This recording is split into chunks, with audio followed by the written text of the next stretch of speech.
ఇవి దానికోసమే అత్తయ్య, చికెన్ పచ్చడి కోసమేనా? చికెన్ పచ్చడి కోసం నేను మాట్లాడినా. చికెన్ పచ్చడి కోసం 2 చెంచాలు ధనియాలు, పూలు అనాలా మిమ్మల్ని తీద్దాం అంటే. సరే చెప్పండి మామూలుగా చెప్పండి. చెప్పనా? చెప్పండి. ఫస్ట్ నేను చెప్తాను. 6 లవంగాయలు వేసాను, 3 యాలక్కాయలు, ఎంత చిన్న ముక్క దాసిన చెక్క, 2 పూలు ధనియాలు, 1 పూను జీలకర్ర, 1/2 చెంచా మెంతులు, 1 పూను ఆవాలు, అంతేనా? 3-4 సార్లు శుభ్రంగా కడగాలి. కడిగేసిన తర్వాత దానికి కొద్ది పసుపు, కొద్ది ఉప్పు, కొద్ది నూనె వేసి కలిపేసి పొయ్యి మీద పెట్టాలి.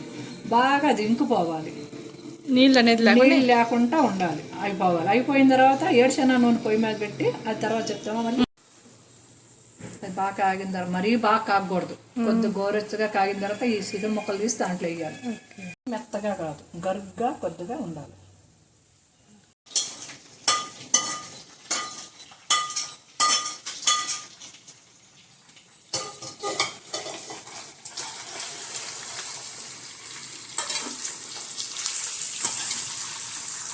బాగా వేగిన తర్వాత అల్లం వెల్లుల్లిపాయ పేస్ట్ వేయాలి.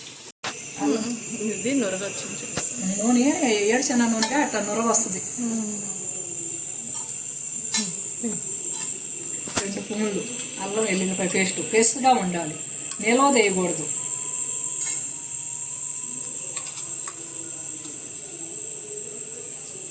కొంచెం వేస్తున్నాను.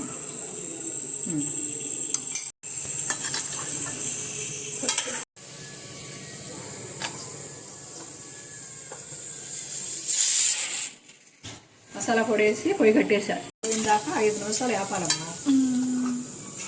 ఇప్పుడు పొయ్యి కట్టేసి ఉప్పు, కారం చల్లారిన తర్వాత ఇప్పుడు వేసేస్తాను. 2 గుప్పుళ్ళు కారం,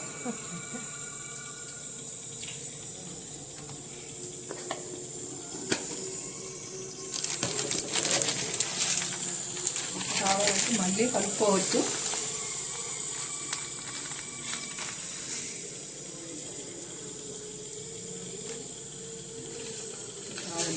ఎక్కువైపోయినా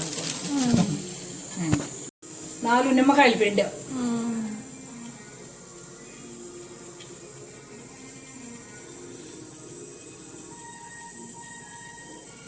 పిక్కలు వేయకూడదు. చికెన్ పచ్చడి అయిపోయింది. సీసాల్లో పెడుతున్నా, గాజు సీసాలు.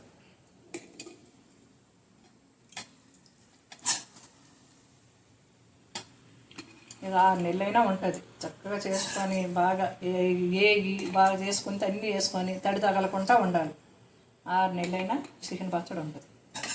చాలా రుచిగా ఉంది. చికెన్ పచ్చడి చాలా బాగుంది. ఒక ముక్క రుచి చూసాను, చాలా బాగుంది.